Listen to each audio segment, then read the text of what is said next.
Welcome back dear students. तर आता आपल्याला बघायचे sexual reproduction in plants. So बघा, सेक्शुअल रिप्रोडक्शन इन प्लांट्स, तर यामध्ये जसं की आपण बघितलं होतं असेक्शुअल रिप्रोडक्शन इन प्लांट्स म्हणजेच व्हेजिटेटिव्ह प्रोपॅगेशन किंवा प्लांट्सचे जे पार्ट्स आहेत तर त्यांना यूज करूनच प्लांट्स रिप्रोडक्शन करतात. पण असे सुद्धा काही प्लांट्स आहेत की जे सेक्शुअल रिप्रोडक्शन सुद्धा करतात. आणि सेक्शुअल रिप्रोडक्शनसाठी गॅमेट्स फॉर्मेशन व्हावं लागेल. गॅमेट्स फॉर्मेशनसाठी रिप्रोडक्टिव्ह सिस्टीम लागेल. मग प्लांट्सकडे कोणती रिप्रोडक्टिव्ह सिस्टीम आहे? So yes, plants also has a reproductive system and that is flowers. So flower is a reproductive part of the plant. याला आठवण ठेवा नेहमी, एकदम इम्पॉर्टंट पॉइंट आहे that flowers are the reproductive part of the plant. मग हे जे flowers आहेत तर यांच्यामध्येच आपले जे गॅमेट्स आहेत ते फॉर्म होणार आहे. आणि गॅमेट्स नंतर तुम्हाला माहित आहे फर्टिलायझेशन होते आणि देन रिप्रोडक्शनची प्रोसेस कंप्लीट होते. बट आपण आधी काय बघू की हे फ्लावर्स कसे आहेत, फ्लावर्सचे कोणकोणते पार्ट्स आहेत आणि कुठे गॅमेट्स फॉर्म होतात. So let's see parts of the flower. So बघा, इथे तुम्हाला एक फ्लावर दिसत आहे. So in this flower there are main 4 parts. Main 4 part असतात फ्लावर्स मध्ये, त्याला रोल्स म्हणतात, whorls of the flower. So those whorls are calyx, corolla, androecium and gynoecium. Calyx, corolla, androecium, gynoecium. Calyx are also known as sepals. या flower मध्ये जे तुम्हाला green कलरचे छोटे छोटे लीव्स एकदम बेसला दिसत आहेत त्यांनाच म्हणतात sepals or calyx. So the green colour part of the flower is called calyx. Then जे कलरफुल पार्ट दिसत आहे त्यालाच आपण पेटल्स म्हणतो. तर त्याला सायन्सच्या लँग्वेजमध्ये सायंटिफिक वर्ड आहे corolla. So corolla are also known as petals और petals are also known as corolla. Then androecium. Androecium is also known as the stamen. आणि एंड्रोशियम हा आहे आपल्या फ्लावरचा male part. Then gynoecium are also known as carpel. आणि जो carpel आहे तो आहे आपल्या फ्लावरचा फिमेल पार्ट. ओके, हे आठवण ठेवा. Calyx, corolla, androecium, gynoecium, sepal, petal, stamen, carpel. मग आता पार्ट्स समजले. ग्रीन कलर सेपल असतात, कॅलिक्स असतात. कलर पार्ट म्हणजे पाकळ्या ज्या आहेत त्यांना कोरोला म्हणतात. Then stamen is androecium, carpel is gynoecium. आणि हे जे पार्ट आहेत त्यांना आपण दोन टाइप्स मध्ये डिवाइड करू शकतो, दोन पार्ट्स मध्ये डिवाइड करू शकतो basically. So calyx and corolla are the accessory roles of flower and androecium and gynoecium are necessary roles of the flower, or they are also known as essential roles of the flower. Calyx आणि Corolla यांना accessory का म्हणतो आपण? कारण हे नसले तरी पण रिप्रोडक्शन होऊ शकते. रिप्रोडक्शनसाठी ते इसेन्शियलच आहे, गरजेचे आहे असं नाही.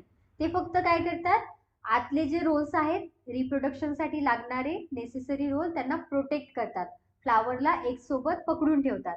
So they are accessory role.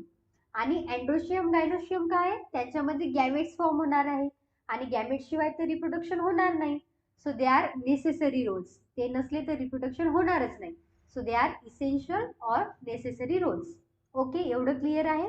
So आता आपण काय करू, अँड्रोशियम आणि गायनोशियम बद्दल अजून डिटेल मध्ये बघू की नेमकं अँड्रोशियम, गायनोशियम जे आहेत त्याचे काय काय पार्ट आहेत आणि गॅमेट्स कुठे फॉर्म होतात. तो बघा, जो आपला अँड्रोशियम आहे तर यामध्ये दोन मेन पार्ट्स असतात. तर याचा जो फर्स्ट हा वाला पार्ट आहे याला आपण म्हणणार आहे anther, and this is the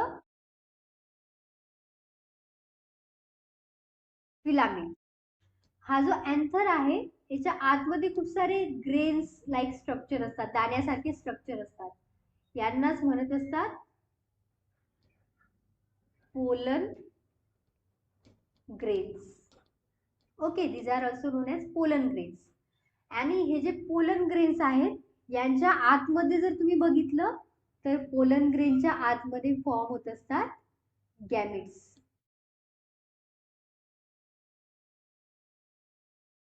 okay, आणि हे कोणते गॅमेट्स आहेत? Male gametes, because androecium is a male part.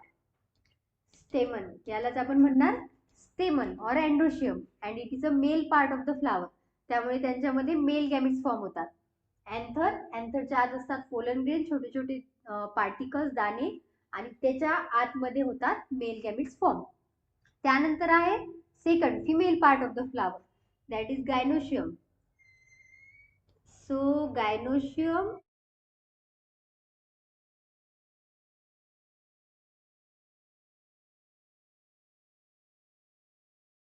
is consist three main parts. Those are stigma,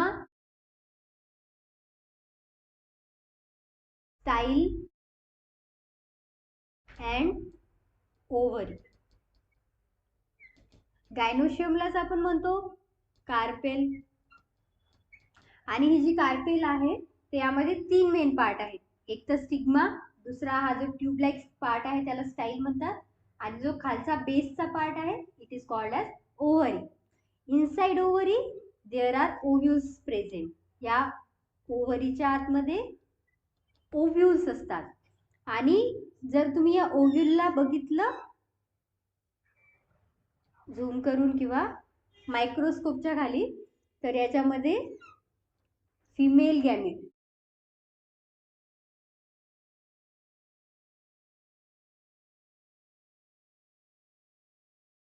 form होते. म्हणजेच हे जे ओव्ह्यूल्स आहेत, ओव्ह्यूलच्या आतमध्ये फिमेल गॅमेट फॉर्म होते.